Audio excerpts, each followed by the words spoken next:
اما راجع به آیت الله علامه بروجردی قدس الله نفسه الزکیه، کتاب فضل تو را آب بر کافی نیست که تر کنم سر انگشت و صفحه بشمارم. یه عربی نقل شده که شب تاریکی در بیابان مونده بود و راه را گم کرده بود. یک وقت ماه طلوع کرد، آمد بالا فضا را روشن کرد. گفت ای ماه به تو بگویم چه؟ خدا چه به تو بدهد؟ بگم خدا رفیعت کند رفیعی، بگم نورانیت کند نورانی هستی، بگم جالب توجه باشی همه به تو نگاه میکنن، تمام فضائل در تو اشربت که نهفته هست. حالا آیت الله بروجردی اینقدر فضائل داره، بنده ناچیز واقعا شرمم میاد اگر یه چیزی درباره ایشون عرض کنم. ایشون از نظر جاذبه به طوری قیافه نورانیشون جذاب بود، اگر کسی نگاه میکرد دل نمیخواست بکنه از نگاه کردن به جمال مبارکیشون. بعد از نظر همون قیافه طوری بود که اگر یه مختصر اخمی میکرد اون طرف شاید خودشی گم میکرد. یادمه که اینجا مسجد اعظم داشتن میساختن و همون صحن مسجد تا اندازه درست شده بود، ایشون تشریف می آوردن نماز. اون موقع 2 طلبه را دستبند زدن بردن شهربانی. از شهربانی به نام قزل عیاق بود، بعد فامیلیش کرد ارشبت که سجادی. بعد بنده ایشون رو در عراق دیدم، تو حرم حضرت امیرالمومنین السلام دیدم، فرستادم اونجا برای جاسوسی. نماز مقید بود بیاد، ایشون سر صف اول صف ایستاده بود تا آقا تشریف آوردن سلام کردن. ایشون بود ایشان چه میگوید اینجا؟ یک کلمه نحیف زد، رئیس شهربانی گم شد در رفت. یعنی آقا من چه کردم این حرفا نبود. مدافع اشربت که تشیع و مخصوصا طلاب بود و دلش میخواست که برای شیعه خدمت کنه.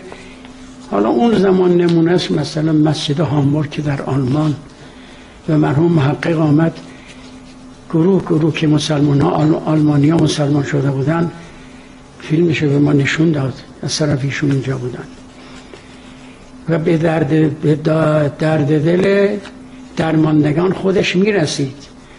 حالا متاسفانه در اطرافی ها بعضی ها ایشون رو محاصره میکردن، اون مسئله دیگه بود که حتی یک طلبه اشربت که تصادف کرده بود و وضع خیلی خرابی داشت، اونو میشناختمش سابق. میبینه که آقا از درس که تشریف میارن با درشکه یه نامه نوشته بود. آقا میبینه نامه دستیه به درشکه چی میفهمد نگه دار، نامه را میفهمد بگیرید. میگیرن و این طلبه گفت اون وقت آقا به من چند هزار تومن پول داد، یه خانه مفصلی هم خریدم، زندگیشم خیلی عالی شد.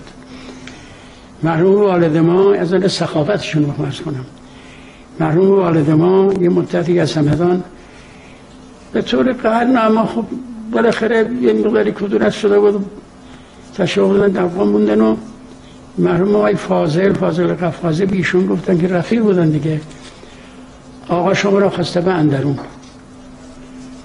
هر شبت که مرحوم والد رفتن و برگشتن دیگه اون جیبش پره.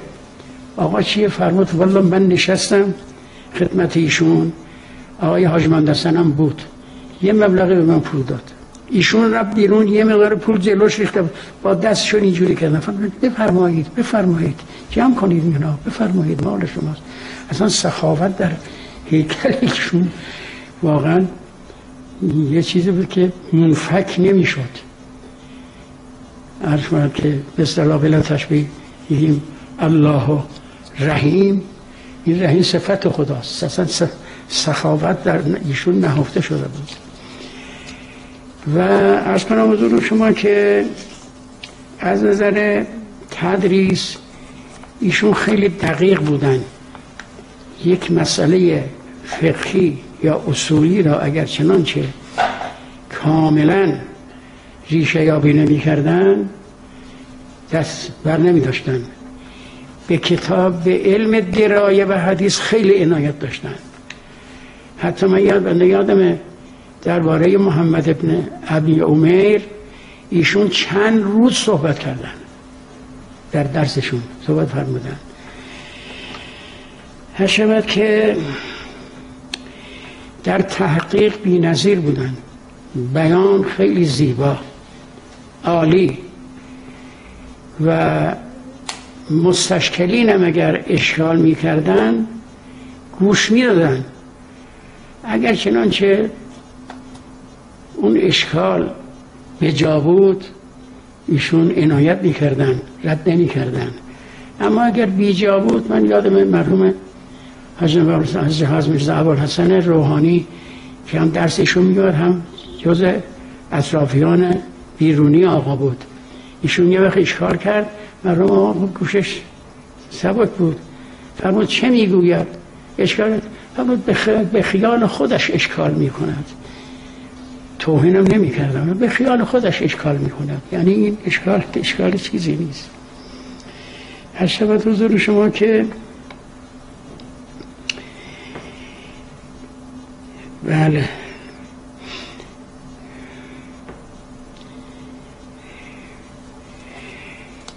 ایشون وقتی که مرحوم آقای فلسفی اینجا مسجد اعظم منبر رفتن، آیت الله اعظم بروجردی هم تشریف داشتن، ایشون حالش به هم خورد. آیت الله اعظم بروجردی از نظر قلبی ناراحتی پیدا کردن.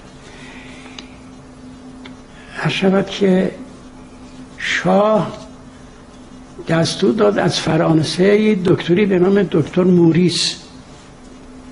موریس متخصص قلب آمد اینجا. ایشون معاینه کرد و بعد ایشون گفته بود که من جذابترین شخصی مثل آیت الله بروجردی ندیدم. اون دکتر فرانسوی جذابتر از ایشون من هیچ وقت ندیدم. مرحوم آیت الله بروجردی حالا اون موقع متاسفانه خیلی، یعنی بعضی هم حق داشتن اگر میخواستن خیلی راه را باز کنن، ایشون هم دیگه خب توانایی پاسخگوی همه رو از نظر جسمی نداشتن، و با همون ناراحتی قلبیشون رحلت فرمودن. حالا مطالبی که بنده چه عرض کنم، عرض کردم که ما زبانمون الکنه که بتوانیم بیشتر از اینها درباره این بزرگوار صحبت کنیم. و شاگردهای ایشون هم نوعا مبرز بودن.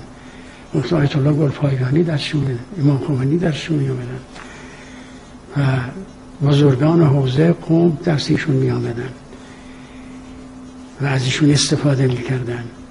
همون آیت الله سلطانی رضوان الله علیه خیلی شخص بزرگواری بود و شاید ما کفایه خدمتشون خونده بودیم. اینجور افراد در پای درس ایشون می نشستن و بیشترین ارشبت اشکال را هم مرحوم حاج آقا علی صافی می کرد به ایشون، مرحوم آقای حضرت محمد باقر ابتهی و 2-3 نفر دیگر بودن، ولی به اشکالات اینها ایشون عنایت داشت، گوش میداد. ایشون به این فکر افتادن که اخبار و روایات ما نوعا متفرقه، چه کار باید کرد؟ دستور فرمودن که به چند نفر، حالا اسم خیلی هاشونو نمیارم شاید خدا نکرده چیز بشه، فرمود به این ترتیب شما برید اخبار شیعه را جمع کنید، همین جامعه حساس شیعه که فعلا اونا نوشتن آوردن و فقط مال آقای حاشق اسماعیل معزی ملائیلی را ایشون پسندیدن. بنده هم افتخار داشتم تا خمس از شب که در اون جلسه خدمتشون بودیم و البته که شرکت داشتیم و این یک یادگار بزرگی از مرحوم الله بروجردی، جامع و احادیث شیعه که تمام روایت هایی که به هر فصلی به هر بابی، البته اونجا خیلی استادانه کار شده، در یک روایت فرض فرمایید که درباره اخلاق یک کلمه داره، درباره نماز هم یک کلمه داره. این روایت هم در اخلاق اومده، هم در مثلا صلات اومده. به این شکل اینجا این ترتیب داده شد و نوشته شد. اولین جلدش هم مرحوم کوشانپور، یکی از تجار تهران بود، ایشون چاپ کردن، به هزینه ایشون چاپ کردن. مرحوم کوشانپور یکی از ثروتمندهای خوب تهران بود. گفتن میام 150 تا چند تا فقط کنتور برق به اسمشونه، از آقا اجازه گرفته بود خمسشو خودش میداد، در تمام اون خانه ها افراد بی وظایف را اسکان میداد. و این یکی از یادگارهای مرحوم آیت الله نورجنی بیمارستان نکوییه. بیمارستان نکویی با اجازه ایشون مرحوم نکویی ساخت. دست دادن که اون بیمارستانش کمه و به بیمارها کمتر رسیدگی میشه و این بیمارستان رو هم شود که بنا کردن به امر این بزرگوار.